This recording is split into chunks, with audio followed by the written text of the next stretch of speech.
Assalamu alaikum. Hope everyone is good. So, on your request, I am making one more video on the same topic, that's the transient and transmission line. So, I will repeat uh, some terms. This is our circuit which we need to solve, and this is the input voltage, resistance, inductance, and we are assuming it is connected to this uh, as we have discussed in the previous class. So, by writing the Laplace, by writing the differential equation or simple KVL, root 2 V sine of omega t plus alpha will be equal to IR plus LdI by dt. So this will be this differential equation. When we convert this differential equation into Laplace equation, it comes out to be this I will be converted to I into S into R plus LS into IS will be equal to root 2 Laplace of this. First you have to change this to you have to open it. It will be sine omega t cos alpha cos omega t sine alpha. So the Laplace of sine omega t will be equal to omega divided by s square plus omega square, and Laplace of cos omega t will be equal to s divided by s square plus alpha square. So when we convert this into this uh, Laplace domain, the equation becomes like this. So I have taken it from one of the books. This is the same circuit. V is equal to Vm here. In place of root 2V, we have Vm maximum value sine of omega t plus phi. In place of phi, alpha that we have used previously, here we have used phi. So then Is will be equal to Vs by Zs, or we can directly write it as Vs by Zs. So Vs will be equal to Vm, as I have told you that this is Vm sine of omega t plus phi to be equal to sine omega t cos phi.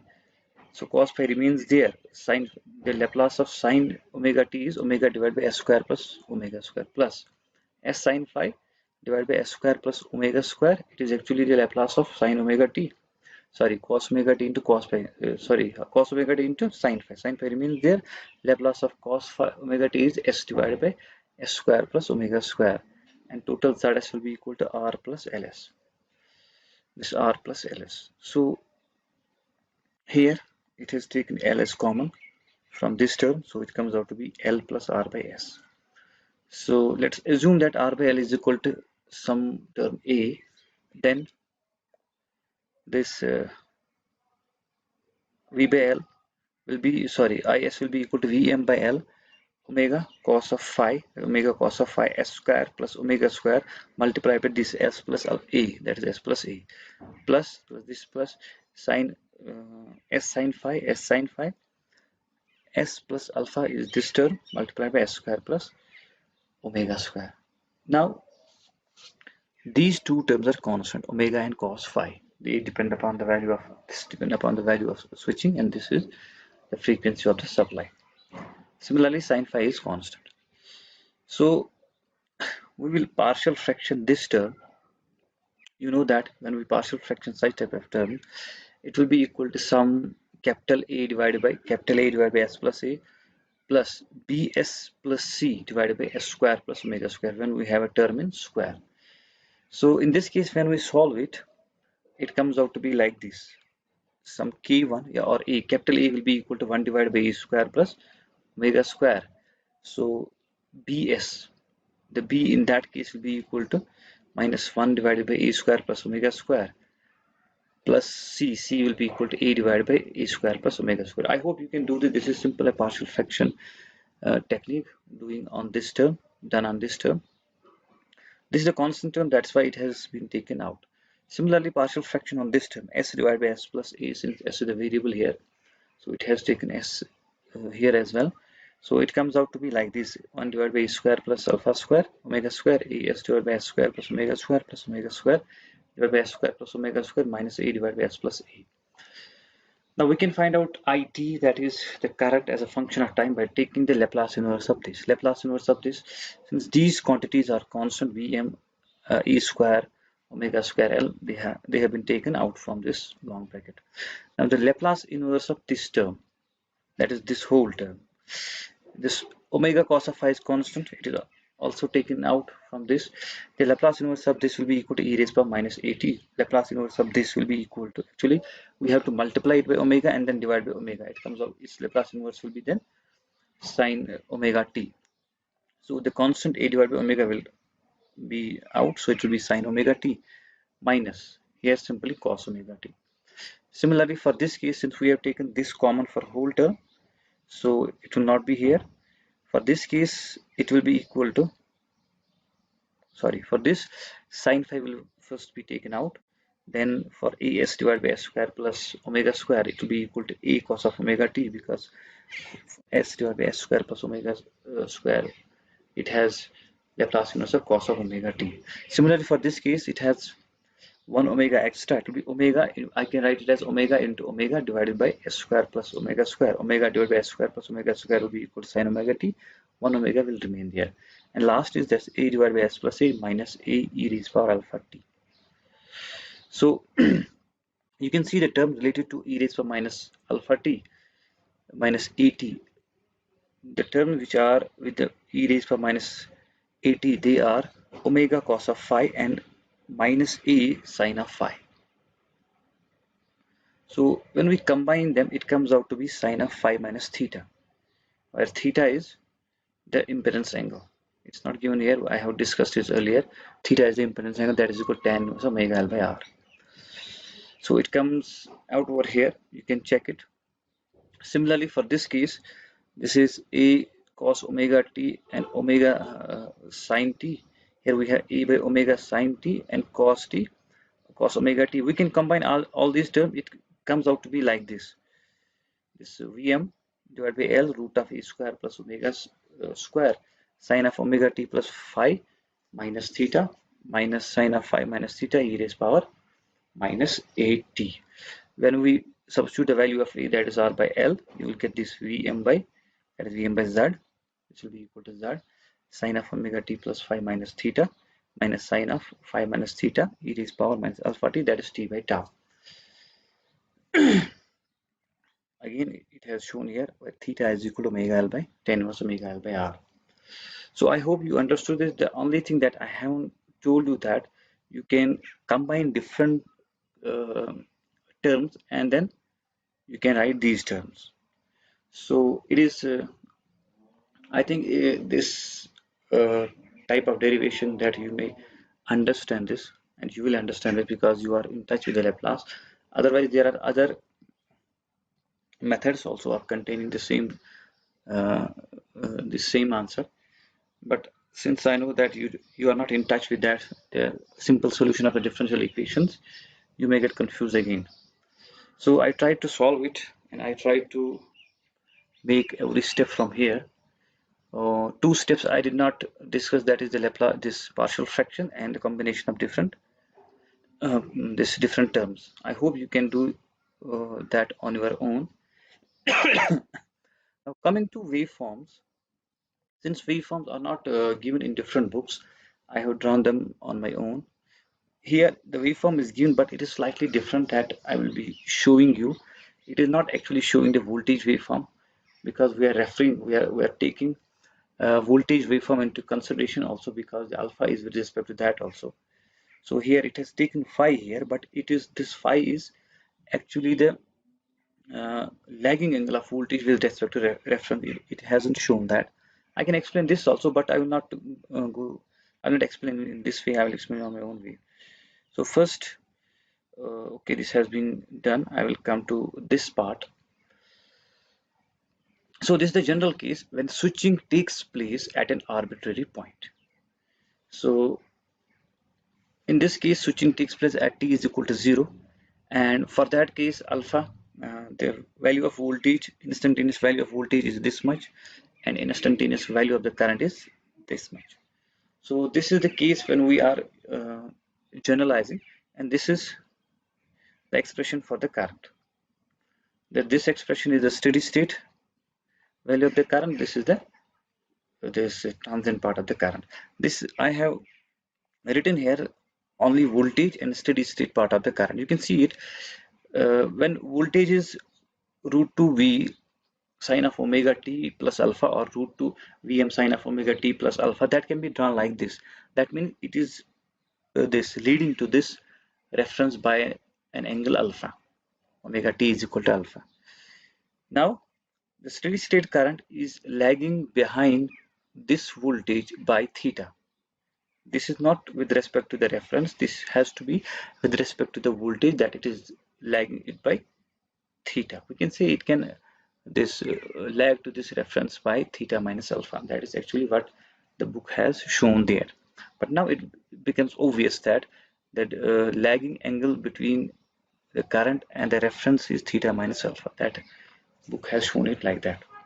So this is the DC curve. I haven't in the previous class I have shown that DC offset here only. So some of the students told me that it becomes haphazard and it is very difficult to identify which current is there and which current is not there. So here I have drawn the DC current. It is decaying very fast because here we are assuming there is DC will decay fast and R is present and has a finite value. That is why I have shown it like this. It will decay. And this is the steady state current. I have drawn it again, but it is drawn dashed so that it is very clear when I draw the actual current. Now, why this DC decaying component comes? Since at this point steady state value of the current is finite and negative, and due to the inductive nature of the circuit, at t is equal to 0, at t is equal to 0 minus current is 0, at t is equal to 0 plus current has to be 0. So to make the current 0, it draws a DC component which is exactly whose value is exactly same as that of this value from this point to this point, but in opposite direction, so that the net current will be equal to 0. That is why it will draw a DC component. And after that, because of the inherent decaying damping, because of the presence of R, it will decay slowly. So the DC decaying component plus this steady state, it will add up. You can see from here, this is the total current. At this point, it will be 0. It will add up, it will go like this. And then as the DC component decays, this total current will superimpose with the steady state current. So I hope this is quite understandable to you, and this is how actual current then follows the envelope. So but here you can see at this point, this is the actual point that we are interested in. In steady state, only this much of the current will flow through the circuit breaker, which we want to design it on this basis. But because of DC component, there is more current, that is this value, which is slightly less than the actual DC component, because it will decay from here to here. So we need to make this DC component 0 so that the total current, the maximum instantaneous total current at this point will become same as that of the maximum value of the current, steady state current. So here you can see it is more than that of the maximum value, but it is not, obviously it is not the double as compared to this maximum value, because we are taking a switching instant which is arbitrary. Okay, now coming to the another aspect, some special cases. This is a general case, that is if we take the switching is at theta is equal to alpha, the switching is taking place in such a way that the voltage wave wait until alpha is equal to theta. So in this case you will see that as if this voltage wave will change and it goes on changing at this point. That means we are switching this at this point. So we can say that we are shifting this whole curve towards the left side, so that this point coincides with this, and this point, from this point to this point, it becomes alpha. You will see it here. Now I have drawn it over here. You can see now alpha is equal to theta. You can see here alpha is equal to theta. That means theta is the angle, lagging angle of current with respect to voltage, and that is also alpha. Alpha is the leading angle of voltage with respect to the reference, or we can say the reference lags behind the voltage by alpha. Since they are equal, you can see that since zero current is the value of the current, instantaneous value of the current at the switching instant is 0, there is no need of the current to flow. The DC component is there is no need of the DC current to flow in the circuit to make the current 0, because already the current is 0. In this case, there will only be steady state current, DC component will be 0, IDC will be 0, only steady state component is present. So the total current IT as a function of t will be equal to root 2 V by Z sine of omega t plus alpha minus theta plus root 2 v by z sine of theta minus alpha e raised power minus t by tau. Since alpha is equal to theta, this term will vanish to be equal to 0. And alpha is equal to theta, this term will also be equal to 0. So it comes out to be root 2 v by z sine of omega t. This is also in good connection with this diagram because you can see that omega t now, this it will start from at omega t is equal to 0. It will be a sinusoidal, there will be no lagging, it will start from here. This equation also depicts the same from this waveform. So this is the case when we want that there is no transient. You can see the maximum current is only this much, root 2 v by z. That is also depicted by this equation. Now the last one is the worst case. The worst case is when alpha is equal to 0. That means the voltage, the switching is done when voltage is changing, passing through the instantaneous value 0, and theta is equal to 90 degree. That theta 90 degree means when x is very small, or we can say r is neglected, is taken to be equal to 0, and circuit is purely inductive circuit. Then tau is equal to L by R. Since R is 0, it will be close to infinity. If this is close to 0, means it's very large time constant. Decaying of DC component will be very slow, or sometimes if tau is taken to be infinite, R is taken to be infinity, it will never decay. It will remain constant, whatever be its value. So writing the equation again, root 2 v by z sine of omega t plus alpha minus theta plus root 2 v by z sine of theta minus alpha e raised power minus t by tau. And alpha is equal to 0, this term will be 0, and theta is equal to 90, it is equal to root 2 v by z sine of omega t minus 90 degrees plus root 2 v by z sine of 90.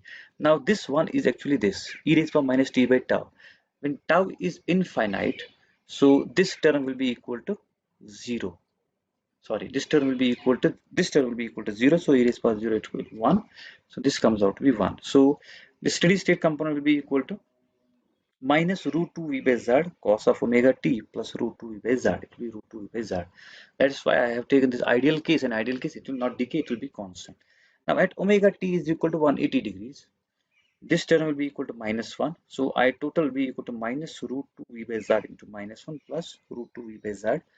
That is equal to 2 root 2 v by z, because minus to minus plus. This is known as doubling effect. Same thing we will show it in the this waveform. So I have now alpha is equal to 0. That means this voltage waveform will start from 0. It will be pure. It will be alpha.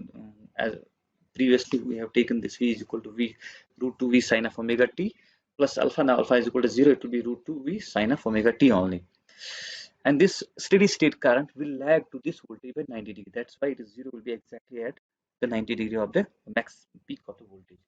Now, and this is maximum here, 0 here, you can see that at omega t is equal to 0, there will be a maximum current that is flowing through the circuit. Now, I can write the equation again, that is root 2 e by z sine of omega t minus 90 plus root 2 e by z. Here, this is the voltage waveform. This is the steady state waveform of the current. That is this. I have written it in this form as well, because there will be the difference between voltage and current will be this 90 degree and magnitude. I have shown almost magnitude the same. That is not a problem here. We need to show the this will obviously be less than this because it is divided by z. So you can take care of that and you may understand it like this. So I can write it as in this form also, minus root 2 e by z cos of omega t, because cos will start from here. Since it is minus, it will start from this minus. Now from here, now I have to draw the steady state component, sorry, DC component and the total current. This is the steady state component, that is this component, and the voltage waveform, that is root 2v sine of omega t. Now what is the DC component here? That is root 2 e by z. Now also from the this discussion point of view, you can see here this is the maximum current that flows through the circuit, that is equal to root 2 v by z. And at this switching instant, maximum current flows through the circuit. Since maximum current flows through the circuit in steady state, so to make this current equal to 0, it draws a DC component that is equal in magnitude but opposite in direction. That's why I have shown that part over here. This is the steady state component of the current. It is to be interrupted to make it equal to 0 at t is equal to 0, because it is now purely inductive 0. It will not allow the current to be it will not the instantaneous change in the current. It will allow the small change. To make it equal to 0, this current and this current will be equal and opposite, so that the total current is equal to 0. Now I can draw the graph of the total current. The graph of the total current will be like this. It will be addition of this current plus this current. You can see here, this plus this will be 0. Since this is constant, it will go on increasing. At this point, it will be equal to exactly VDC, and at this point you can see it is equal to VDC, that is equal to root 2 V by Z, and this point, that is omega t, is equal to 180. It will be equal to this magnitude plus this magnitude, that is 2 times this 2 times root 2 V by Z. That is known as the doubling effect. In this case, at omega t is equal to 180 degrees, it will have a maximum value, that is 2 root 2 V by Z, and this is known as the doubling effect. I will repeat over here. You can see, since we are since in steady state this much of current flows through the circuit, and practically at t is equal to 0 there should not be any current. So to make the current 0, it will draw a DC offset current or DC current which is equal in magnitude of this from here to here, that is root 2 E by Z, and opposite in direction, that here it is negative, here it is positive. The total current will be equal to 0, and it will not decay, it will be constant parallel to this, because we're assuming R to be 0, the time constant will be infinite. There will not be any decaying. Practically there will be a slow decay, but here there will not be any decay. So in that case, the total current that flows through the circuit breaker at this instant will be equal to 2 root 2 V by Z. Since if we assume that IDC to be constant, at every this odd multiple of pi, you will see a maximum current flows through the circuit, that is 2 root 2 V by Z. Thank you. I hope you have understood it well.